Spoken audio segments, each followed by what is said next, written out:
So I have been working on a different video for this channel, but then this piece of news popped up and I want to talk about it because I am a man on a mission and I want to revive this dead channel, that's why. So yeah, Team Penske announced a big crew chief shakeup. Now it's nothing crazy, all three crew chiefs will be returned to the team basically, so no new signings there. However, these new crew chiefs will now be paired up with different drivers.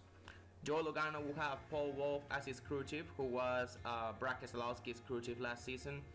Ryan Blaney will now have Todd Gordon, who was Logano's crew chief, and Brad will have Jeremy Bollins, who was Blaney's crew chief. So let's talk about it, because I feel this will have an impact for this upcoming season. After all, I, like many, am one of those who believes that pairing up the right crew chief with the right driver will yield big results.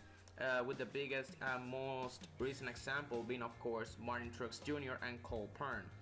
Simply put, Cole Pearn was the crew chief Truex had with Furniture Row and the one he has won his 2017 championship with, as well as most of his career wins. And with Cole Pearn leaving JGR, because Cole Pearn also followed Truex to JGR after Furniture Row Racing shut down, I don't think MTJ will have the same success without Cole Pearn, and thus he will start to regress. So first off, Joey Logano will now have Paul Wolfe, the longest tenured crew chief currently on Team Penske, having worked with Keselowski since 2010, the year he won his Xfinity Championship, and he moved up to the Cup Series in 2011, which was the year Brad took the wheel of the iconic Blue Deuce for the captain. As a crew chief, he has scored 29 career wins and the 2012 title, all of that with only Keselowski, the most out of Team Penske's current crew chiefs. In my opinion, he is the best and the most consistent crew chief on Team Penske, as well as being a championship winning crew chief. However, with Logano having more success than Brad as of late and being the more consistent driver overall, it makes sense why Roger Penske will make this decision. Logano is clearly a top 5 driver in the sport in the Cup Series, but the last 3 to 4 seasons he has stagnated, no longer being the dominant driver we saw in 2014 and 2015. Now sure, he won the 2018 Cup Series title, but that came due to him coming off clutch when it mattered the most and being consistent in the playoffs more importantly. Now don't get me wrong, it was still impressive watching him beat the big 3 to the title, but leading up to the playoffs, nobody had Team Penske as a team that will make some noise, some serious noise in the 2018 playoffs, and they were mostly seen as underdogs that season. Logano has the potential to be a season-long championship favorite. He has proven that in 2014 and 2015, scoring 5 and 6 wins respectively. However, after 2015, he has failed to score more than 3 wins in a single season. This called into question Todd Gordon's ability to crew chief a driver to winning races. Sure, he can put a consistent product on the track, but in order to contend for a championship and be considered a favorite, you have to rack up the wins, and I think Paul Wolfe, now paired up with a better driver in Joey Logano, will do just that. So next up, Ryan Blaney will be paired with Todd Gordon, who was Logano's former crew chief with whom he has worked since Logano's arrival to the team since 2013.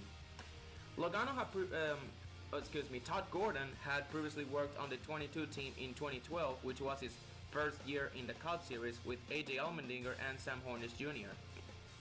Like Paul Wolfe, Todd Gordon is a championship winning crew chief, winning the Cup title in 2018 with Logano, as well as scoring all of his 21 career wins as crew chief with said driver. However, 11 of those 21 wins, like I said earlier, came in the 2014 and 2015 seasons alone, and Gordon has failed to score more than 3 wins as a crew chief in a season ever since. Sure, he and Logano have made some noise in the years, and they have made the playoffs, and they have made it pretty far, but that has largely been due to their consistency and pulling off 1 or 2 clutch wins along the way. But after 2015, nobody has looked at the 22 team and said this team is a championship favorite, because they have not made a lot of noise in the regular season, not having scored a lot of wins. Sure, they may surprise a lot of people and make it a bit further in the playoffs than anticipated, but the fact of the matter is Todd Gordon has not been able to elevate Logano the way he did in 2014 and 2015. With that being said, Todd Gordon on top of the 12 team's pit box is a big upgrade over Jeremy Bollins. The 12 team has always been the weakest of the 3 Penske teams, which makes sense having only been resurrected as a full-time team in 2018.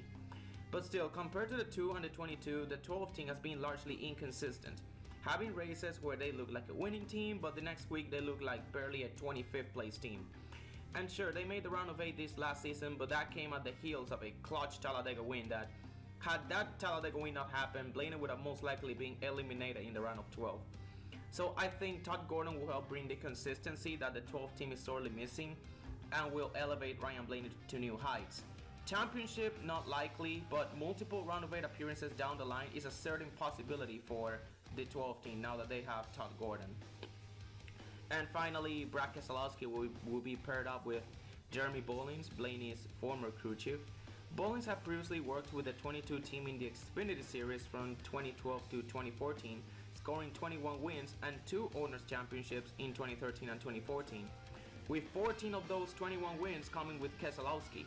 He has the experience of working with Brad, so I see why he will be chosen over Todd Gordon as Paul Wolf's replacement.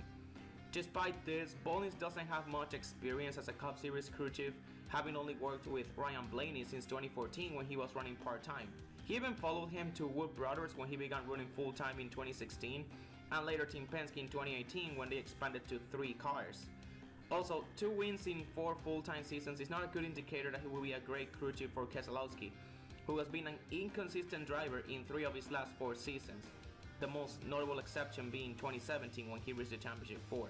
And it kind of puzzled me when the news first came out. What does this mean for Keselowski? But when we dig deeper, I think I may have reached a conclusion. 2020 is Brad Keselowski's contract year with Team Penske, and as of right now, no news regarding this has come out. I have heard many fans say that with Keselowski's recent struggles and him not being on a contract year that 2020 will be a down year, and some even went as far as to say that Keselowski could miss the playoffs. Now, I initially did not believe that. I thought Brad would still have his usual 3 to 4 win season like he has had since 2016. However, now that his crew chief shakeup has been announced and now he has a new crew chief, I don't feel as confident saying that anymore. Don't get me wrong, I still think Brad will make the playoffs, but I only see him winning 1 or 2 races now, as going from Paul Wolf to Jeremy Bullins is a big downgrade, especially when you consider the fact that Paul Wolf has been Brad's crew chief during his entire tenure with Penske, and all of Brad's success, all of Brad's wins have come with Paul Wolf, except that, of course, that one Talladega win in 09, back when he was a part-time driver. And so we have reached the end of this video. Let me know what you think about this crew chief shakeup. How much of an impact do you think this will have in the upcoming season? And do you really think Brad Keselowski is on the hot seat? Because what this crew chief shakeup says to me is that Team Penske is ready to move on from Keselowski and build around Logano and Blaney.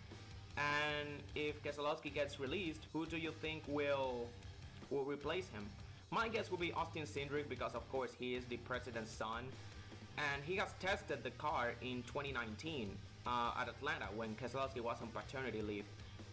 But still, I don't think Cindric is, even if Cindric has a good season in 2020, I don't think he will be ready for Team Penske. I think the best option is, if he gets moved up to the Cup Series, will be Wood Brothers or a part-time schedule on a 4th Penske team. But I don't know, man. The possibility is there now for Cindric to take over Keselowski's seat, and it wouldn't surprise me. Would I like it? No, of course not. But I mean, what can you, when you are the president's son, a lot of things can happen in your favor. So anyways, hit the like button if you enjoyed. Comment down below what you think of the video, and be sure to subscribe for more content like this. Until next time, I am G2V Racing, and peace out.